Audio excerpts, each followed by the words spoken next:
There is, in a small national park somewhere in the US, a bike path. This bike path is hardly unusual. It is roughly 12 miles long and makes a circuit around a small lake. Most of the path is wooded, and it is regarded by the locals as a beautiful little place to take a breather and catch some peace and quiet. Many who jog or bike along the path observe nothing out of the ordinary, but there are those lone bicyclists who happen across the runner. Mark coasted his bicycle to a stop on the side of the path. Standing astride it, he drank eagerly from his water bottle. Finally, he was able to enjoy a day off, instead of staying home and paying bills or mowing the lawn or fixing the roof. And he was at the park at the perfect time too. He was practically the only one there, besides a few families in the picnic area and the old man who fished from the pier. Wiping his mouth on his arm, Mark put the bottle back and was about to pedal off, when someone ran up behind him. "Nice day, eh?" the young man said. He was tall and thin, and wore a hooded gray sweatshirt and black running pants. His face was concealed by a scarf and sunglasses. Since summer had yet to take the place of the mild spring, Mark saw nothing unusual about this. "Yeah, it's perfect out." The young man nodded. He swayed when he stood still, as if he was anxious to keep moving. "You up for a race?" "A race? That'd be pretty unfair." "Maybe, but so is life, you know." Mark couldn't help but chuckle. "Okay, you're on. Where to?" The young man thought for a moment. "Right past the 10th mile marker, by the old storm shelter." "Fine by me." "That's a pretty good distance from here, though. You sure you can keep up?" "I'll give you a 10-second head start even. Just go whenever you're ready." While Mark did host some suspicions about the strange young man, he brushed them aside. Sure, he was a bit odd, but he seemed nice enough. Mark put his foot to the pedal and rode off. His speed was almost casual, and with good reason. The 10-second head start would let him build up enough speed to leave any jogger in the dust. "You know, you're gonna have to do much better than that." Mark looked to the left to see the young man there, keeping an equal pace with the bicycle without moving at much more than a light jog. The 10 seconds had achieved nothing. How did he do that? Mark immediately shifted gears and began to put some force behind his pedaling. The bicycle shot off down the path. Mark kept his head low, cutting through the air with aerodynamic precision.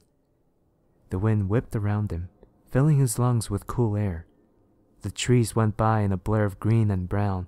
He kept pushing himself further, faster, faster, faster. There was no way the jogger was anywhere close to him.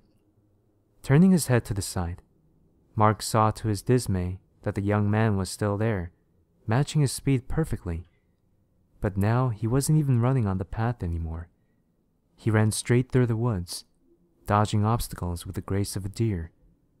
Actually, it would be inaccurate to say that he even ran. He flew. His feet barely touched the ground before he took another leaping stride forward. His scarf waved behind him like a tail. The way he ran, Mark could imagine him laughing. Mark's amazement at this was numbed by the overwhelming sensory maelstrom his speed had achieved. There was no noise but the wind in his ears, no taste or smell but the chill air in his mouth and nose, no sight other than a stripe of gray in a sea of green, nothing to touch but the handlebars. Then, the shelter appeared up ahead on the side of the path. The finish line. Mark looked off into the woods. There was no sign of the young man. He must have left him behind. Redirecting his gaze towards the shelter, he gasped and hit the brakes hard. He screeched to a halt in front of the old wooden storm shelter. Twin streaks of rubber burned into the path behind him, and the young man standing in front of him. "Nice effort there," he said, not the least bit winded. Mark, on the other hand, could not reply due to his shortness of breath. "I almost thought you were a lost cause at the beginning, but you pulled through for the finish. Best race I've had in a long while." How did you do that?" Mark panted. "I really don't know what you're talking about. But anyway, here's your prize." "What prize?" Your consolation prize, of course. The young man almost sounded insulted. I can't let effort like that go unrewarded. So much better than the others. Mark's vision began to warp. The forest seemed to grow darker, unreal. The young man seemed to loom larger and more mysterious. Shadows and shapes that should have not been there appeared in the forest. Bodies, dozens of them. Bodies impaled on saplings. Bodies with heads smashed in by rocks. Bodies torn open by some ungodly force. Bodies hanging by their own entrails from the branches of the trees. A row of bloody bicycle helmets were perched on a fence of sharpened stakes. They were there, and they were not, shifting between the real, the imagined, and the forgotten. Here's your prize. A word from the wise, the young man said, in a voice textured the way no man's was. The one who does not give his all receives nothing but his grave. The runner walked into the shelter and was gone.